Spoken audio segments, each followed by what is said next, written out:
Salam, hörmətli əməkdaşlar, hər birinizi xoş gördük. Mən Cəfərli Turanə, ixtisasım biokimyaçı və dietoloq, nutrisioloqam. Hal-hazırda Sabira Wellness-lə əməkdaşlıq edirəm və burada əsas fəaliyyətim həm təlimçi, həm ekspert kimi çalışmaqdır. Bildiyimiz kimi bizim hər həftə təlimlərimiz olur və təlimlərimizin əsas məqsədi aktual olan mövzularla əlaqəli olaraq hal-hazırdakı şirkətdə mövcud məhsulları biz necə tətbiq etməliyik, necə istifadə etməliyik və hansı proseslərdə biz düzgün protokol təyin olunmalıdır. Bildiyimiz kimi çalışırıq ki, həm şirkətimiz, həm mən tərəfindən təlimlərimizi elə mövzular seçək ki, həm aktual olsun, həm insanları düzgün yönləndirmək bizlər üçün asan olsun. Və bugünkü mövzumuz ləkələr və pigmentasiya haqqında olacaq. Hətta belə deyim ki, insanlar sizlərdən mənə gələn ünvanladığınız mesajlar əsasında ki, bu mövzuya da toxunmağınızı istəyirik. Əslində bir dəfə bizim təlimimiz olubdu, lakin bu dəfəki təlimi tamam fərqli formatda hazırladım. Çünki ilk olaraq biz mexanizmi, dəridə bu pigmentasiyanın mexanizmi başa düşsək, biz ona necə kömək edəcəyimizlə belə başa düşə bilərik. Demək olar ki, bu gün dermatoloqlara müraciət ediləndə təxminən 30-35%-nin ləkə və pigmentasiya ilə bağlı olduğunu müşahidə etmişik. Əslində bunun maraqlısı bundan ibarətdir ki, bəzən olur ki, bu insanlar çoxu deyir ki, mən günəşə çıxmıram və məndə niyə bu pigmentasiya yaranır və bu günləri biz bəzən olur ki, təkcə problem günəşlə olmur, hormonlardır, dərimizin daxili vəziyyətidir. Ən əsası da gecikmiş müdaxilələrdir ki, hansılar ki, bunlar ləkələri, pigmentasiyanı daha qalıcı edirlər.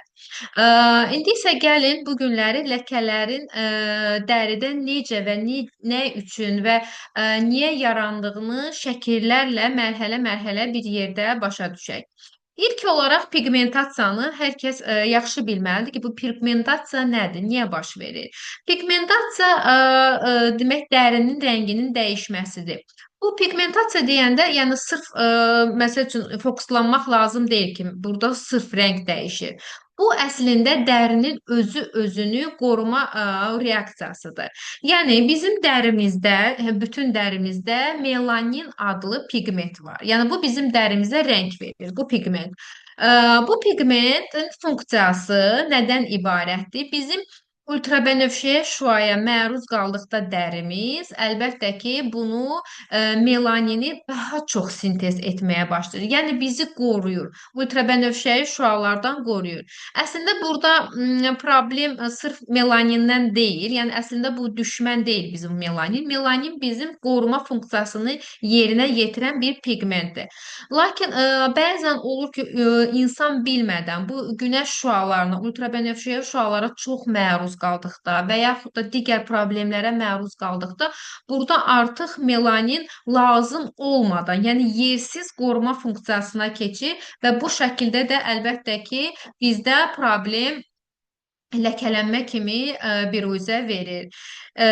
Demək, mexanizminə gəlin baxaq. Burada şəkil də qoymuşam ki, daha aydın, daha dəqiq başa düşəsiniz. Yəni, ilk olaraq bu mexanizmi başa düşsəniz, bizim dərimizdə olan prosesi daha yaxşı başa düşəcəksiniz və ən önəmli, biz bəzi məhsulları niyə həyat tərzinə çevrilməliyik, ona daha yaxşı cavab tapacaqsınız. Pigmentasiya mexaniği, pigmentasiya necə baş verir? Baxın, bu bizim dəri hüceyrələrimizdir, görürsünüz. Bu dəri hüceyrələri gördüyünüz kimi melanositlərdir. Ümumiyyətlə, ultrabənövşəyi şüa, bax, bu dəriyə məruz qaldıqda burada DNA stresi aktivləşir. Yəni, dəri stresə düşür. Bu zaman, baxın, burada bu melanositlər yazılıb. Bax, burada yumru-yumru halqalar, bax, bunlar hüceyrədir. Melanin pigmentini yaradan hüceyrədir. Bunlar birbaşa melaninin sintezini aktivləşir. Yəni bizim dərimiz ultrabənövşəyə şüaya məruz qaldıqda, dərimizdə DNA stresi çoxaldıqda melanosit hüceyrələri birbaşa melanin pigmentinə siqnal göndərir ki, melanin sintez et. Axı təhlükə var. Biz dərini qoruma, yəni dəri qoruma funksiyasına keçir. Və bu zaman melanin pigmenti başlayır artıq dərəcədə burada sintez olmağa. Baxın, bu şəkildə sintez olunur və bir-bir hüceyrələrə ötürür ki, burada bir qoruma funksiyası yerinə yetsin. Və bu şəkildə də görürsüz və belə bu şəkildə ləkələr meydana gəlir. Və ən önəmli isə insanlar günəş şüalarının nə qədər zərərli olduğunu bilmirlər və bunu demək olar ki, son araşdırmalarda da bunu dəfələrlə görürük. Ümumiyyətlə dermatoloqların özlərinin çıxışları olanda da, konfranslarında da dəfələrlə deyirlər ki, ləkələrin yaranmasının 80% günəş şüalarıdır. İnsan bunu fərqində olmur və fərqində yəni həmən proses baş vermir də. Yəni insan bilmədən günəş şüasına məruz qaldı. Yəni bu proses bir günə baş vermir. İllərlə biz günbəgün günəş şüasına məruz qalırıq. Orada melanin hüceyrələri, pigmentasiya yığılır və sonra isə bizim lap üst təbəqəmizə çıxır.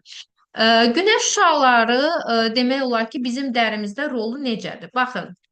Günəş şüalarının özünün belə növləri var. Ultrabənövşəyi şüaları aging də deyirlər. Ultrabənövşəyi baring. Yəni bu dərinin, bax bu şüa bizim dərimizin daha dərin qatına nüfuz edərək burada bir xroniki pigmentasiya yaranır. Ultrabənövşəyi boring isə yəni yandırıcı təsir göstərən şüadır ki, bu bizim dərimizin üst səthinə təzyiq edərək yanıq sonrası isə ləkə olur. Yəni günəş burada pigmentasiyanı tətikləyən ən əsas vasitədir. Sonra bir də var hormonların görə insanların dərilərində ləkələr meydana çıxır. Əslində qaraciyərlə də orqanlarda əlaqəli olur, lakin bu gün o haqqda danışmayacağam. Çünki dünənki təlimdə mən o istiqamətə toxunmuşam deyə, yəni bu günləri o haqda danışmayacaq. Bu gün hansı tərəflərini danışmamışıq, o haqda sizə məlumat verəcəm. Demək, hormonlarda vəziyyət necə olur? Əgər məsələn bir hamiləlik devrindəyiksə də, və yaxud da menopauza devrindəyiksə də, və yaxud da hamiləlikdən qorunmaq üçün istifadə etdiyimiz dərmanlar var ki, hətta yeni çıxan demək dərmanlar var ki, spiraldır, dəri altı implantdır, qoyurlar. Onlar da gündəlik hormon ifraz edirlər. Yəni onların özü belə bəzən olur ki, dəridə ləkələr əmələ gətirir. Bunun səbəbi nədir? Çünki həmin o hüceyrələr dedim sizə, istəyirsiniz geri dönüm. Baxın, bu melanosit hüceyrələrinin içərisində, baxın, bu bizim dərimizdir. Bunların içərisində estrogen, progesteron hormonunun reseptorları var.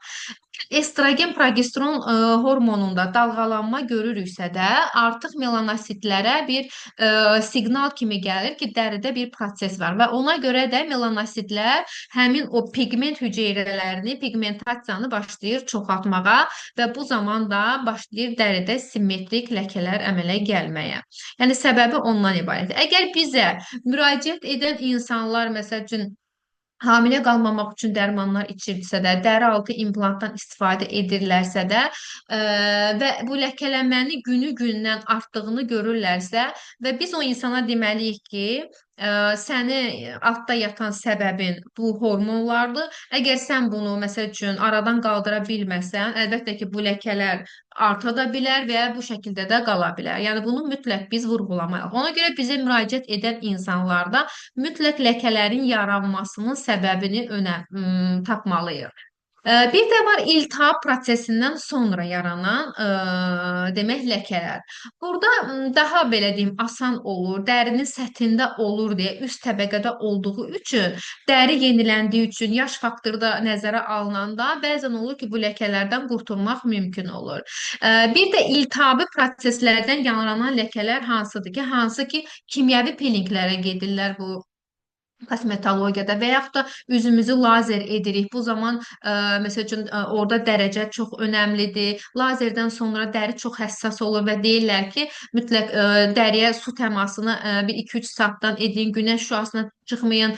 Bunlar hamısı dermatoloji prosedurlar dəri bariyerini zədələyir. Lap kimyəvi peeling olsun. Əslində biz onu ölü hüceyrələri dərimizdən təmizləmək üçün edirik, lakin o bizim dəri bariyerini zəiflədiyi üçün artıq dəridə bir iltihabı bir proses yaranır. Və bu iltihab özü də dəridə olan sitokinlər var ki, bunlar da birbaşa siqnal ötürür ki, dəridə iltihab var, melanini artır və bu zaman yenə melanin artır və bu şəkildə dəridə bir çox iltihabi fonda yaranan ləkələr əmələ gəlir.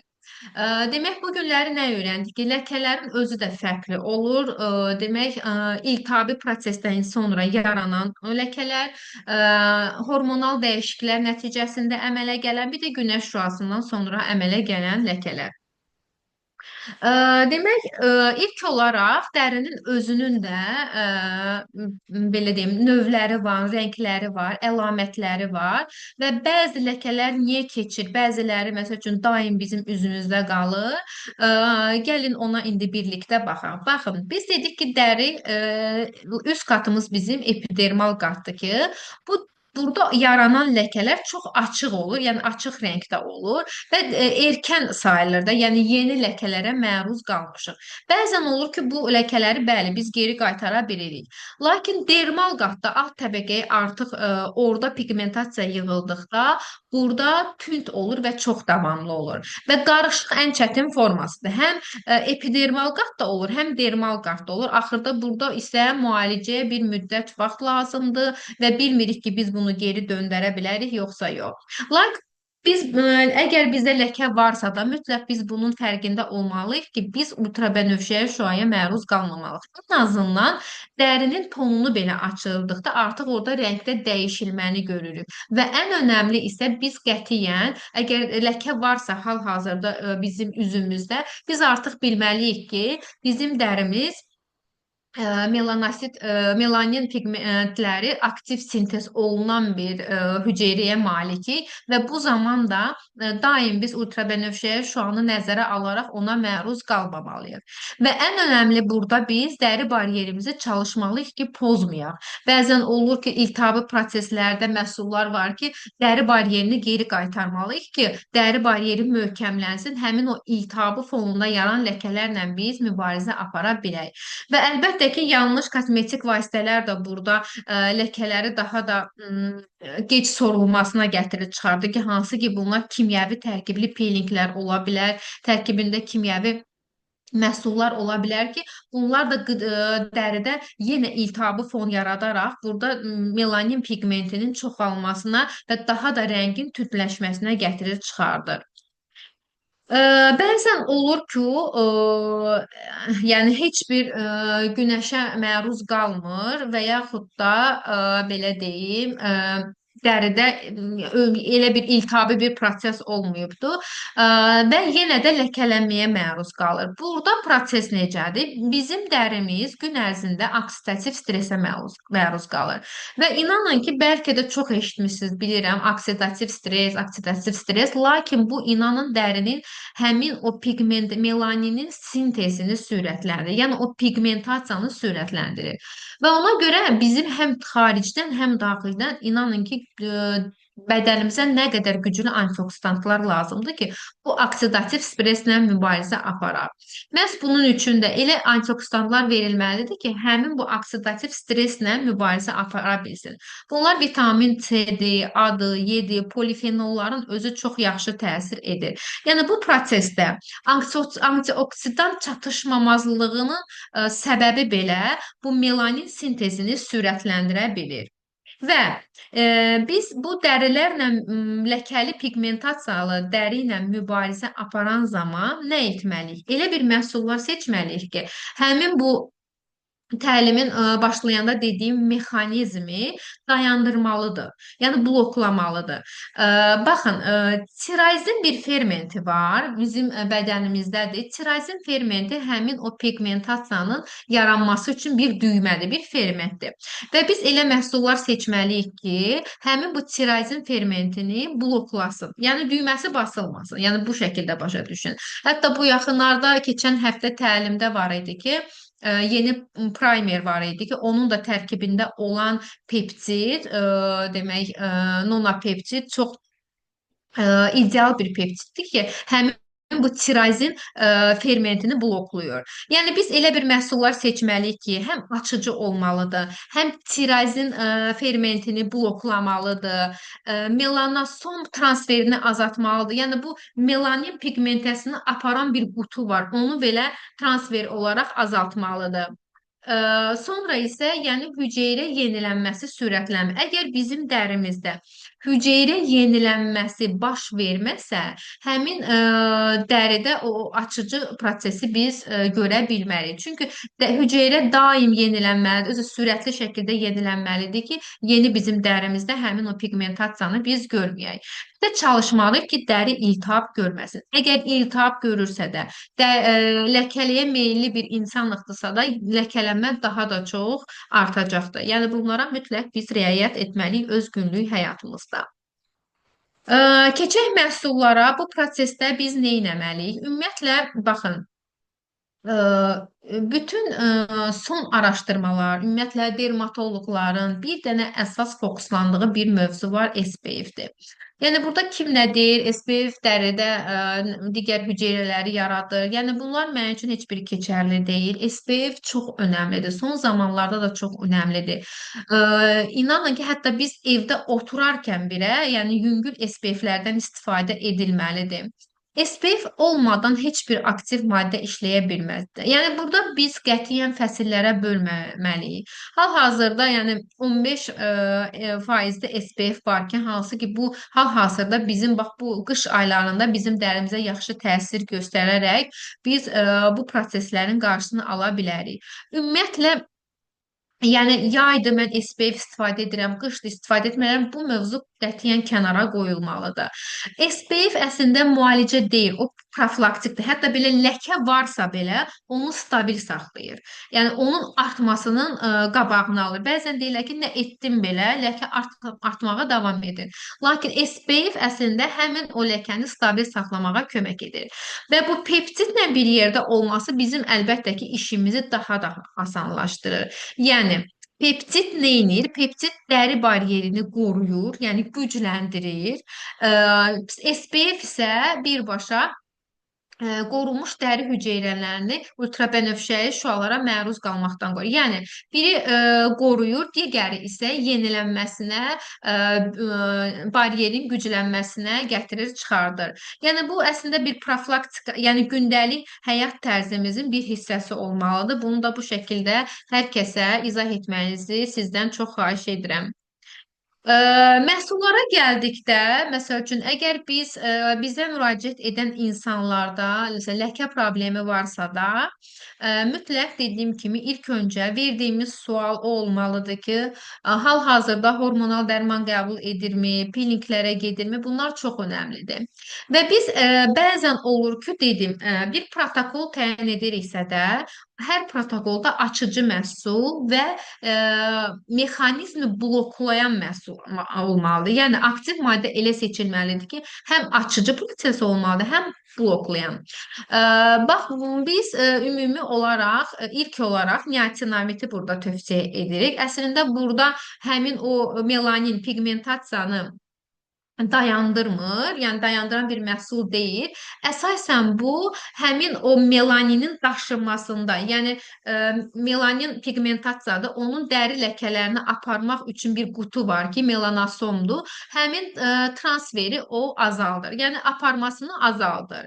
Və ən önəmli isə iltihabdan sonra yaranan ləkələrdə, yəni iltihabdan sonra olan bir ləkələr var ki, hansı ki buna sonradan yaranan bir ləkələr deyilir. Bu zaman niatinamid həmin o iltihabı söndürərək həmin ləkələnmənin qarşısını alır. Yəni ümumi olaraq bu məhsul ləkəni demək olar ki, təmizləmir, lakin dəridə qalmasına artıq icazə vermir. Və əlbəttə ki, biz bunu bir gün istifadə etməklə, yəni bir həftə istifadə etməklə nəticə görə bilmərik. Əlbəttə ki, bu tədricəndir. Və bir də çox önəmli bir hissəyə toxunmaq istəyirəm ki, ümumiyyətlə özünüzün həyatında olsa belə, yaxınlarınızda olsa, biz lap müraciət edən insanlar belə biz onlara ləkə problemini bu şəkildə izah etməliyik ki, ləkə bir günə yaranmayıbdı, bir həftəyə yaranmayıbdı və bir günə də gedəsi deyil. Yəni bir həftəyə də belə ləkə açıcı bir şey yoxdur. Və ümumi olaraq möcüzəvi bir məhsul da yoxdur. Yəni bu dünyada belədir. Yəni araşdırmalarda belədir. Ləkə açmaq üçün bir proses lazımdır və bu prosesdə də əlbəttə ki, səbir önəmlidir. Və elə bir hal-hazırda bir aktiv maddə yoxdur ki, sırf bu ləkəni bir gündə açacaq, sən ləkədən qurtulacaqsan. Elə bir şey yoxdur. Bəli, bəzi aktiv maddələr var ki, indi deyəcəm hansılar ki, bunlar sırf açıcı mexanizmi yerinə yetirirlər və onları da biz günlük həyatımıza sala bilərik. Bunlardan biri demək C vitamini tərkibli gecə kremidir ki, bu artıq birbaşa açıcı funksiyanı yerinə yetirir. Demək tərkibindəki olan arfa-arbutin. Ümumiyyətlə arbutin dermatologiyada bir ləkə açıcı kimi bir məhsul kimi tanınır. Hətta hamilələrə belə arfa-arbutini biz tövsiyə edə bilirik ki, çünki onun heç bir toksikliyi yoxdur. Alfa-arbutin tərkibindəki olan bu kremin əsas açıcı maddə odur. O nə edir? Həmin o tirazin, yəni melanin pigmentinin yaranması üçün bu ferment işləməməlidir. Həmin bu tirazin fermentini bloklayır. Yəni arbutin əsas işi odur. Tərkibində vitamin C var. Mənim üçün çox önəmlidir vitamin C.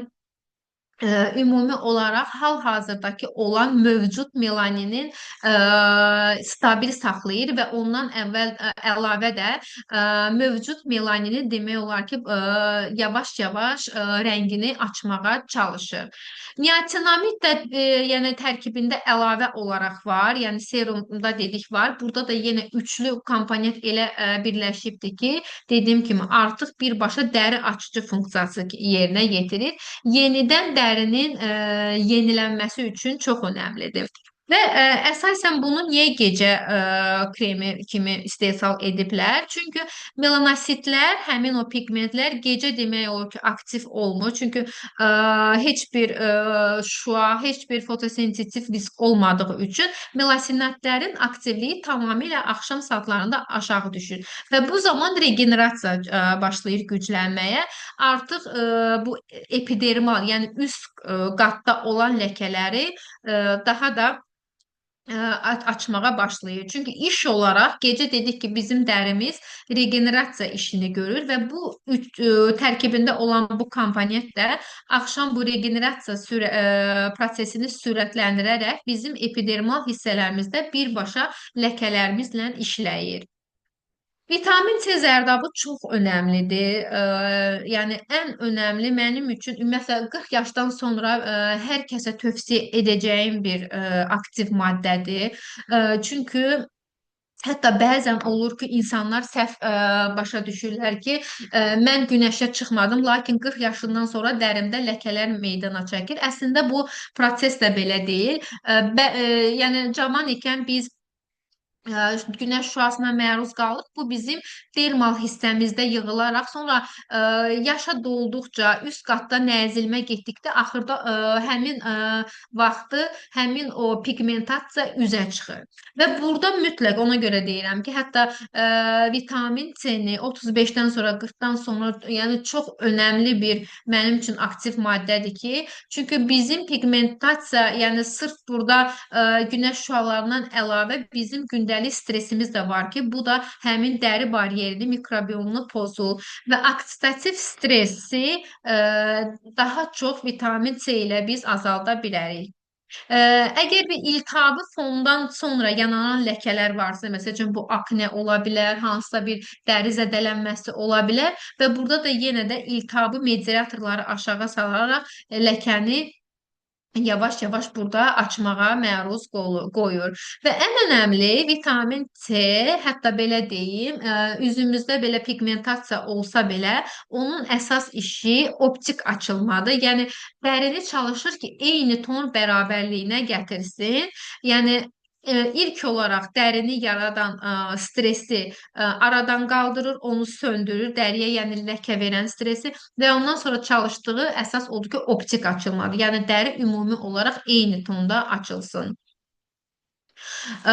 Peelingi burada qoymaqda məqsədim odur ki, bəzən olur ki, o insanlara biz bu məhsulları tövsiyə edirik, lakin mexanizm düzgün baxırıq ki, yaxşı nəticə almırıq və bu zaman əsas bu prosesdə ölü hüceyrələrin təmizlənməməsidir və əlbəttə ki, bu ləkəli insanlara biz kimyəvi peelinqləri tövsiyə etmirik, çünki dəri burada yenə qıcıqlanır, iltihabı sitokinlər yaranır, yenə ləkələməyə məruz qoya bilirik.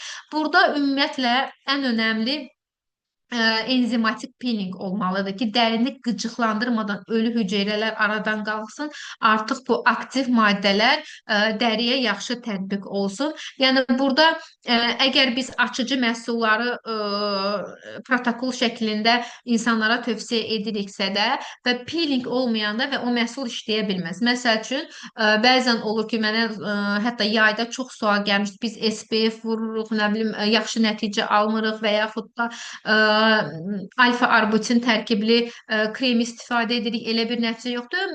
Məhz burada səbəb artıq dəridə olan ölü hüceyrələrdir. Əgər dərimizdə bir film kimi bir təbəqə varsa, ölü tabakası varsa da, əlbəttə ki, o aradan qaldırmayınca orada heç bir aktiv məhsul işləyə bilməz və ən önəmli biz dedik ki, bu prosesdə dəri yenilənməsini sürətləndirməliyik və peelingin burada əsas işi dəri regenerasiyası, yəni yenilənməsini sürətləndirməkdir.